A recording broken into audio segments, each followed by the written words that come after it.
ঢাকার নবাবগঞ্জ ও দোহার থানায় আলাদা দুটি হত্যা চেষ্টার মামলায় সাবেক প্রধানমন্ত্রী শেখ হাসিনার বেসরকারি শিল্প ও বিনিয়োগ উপদেষ্টা সালমান এফ রহমানকে আরও 7 দিন রিমান্ডে নিয়ে জিজ্ঞাসাবাদের অনুমতি দিয়েছে আদালত।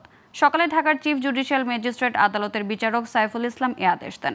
এ নিয়ে 6টি মামলায় সালমান এফ রহমানের 37 দিনের রিমান্ড মঞ্জুর করল আদালত। সকালে সালমান এফ রহমানকে কারাগার থেকে আদালতে হাজির করা হয়। এরপর নবাবগঞ্জ ও দোহার থানায় করা দুটি হত্যা চেষ্টার মামলায় 7 দিন করে 14 দিন রিমান্ডে নেওয়ার আবেদন করা হয়।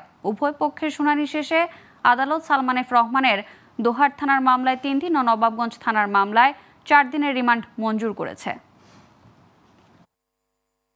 দোহার থানার মামলায় তার বিরুদ্ধে 3 দিন রিমান্ড মঞ্জুর করেন এবং নবাবগঞ্জ থানায় তার বিরুদ্ধে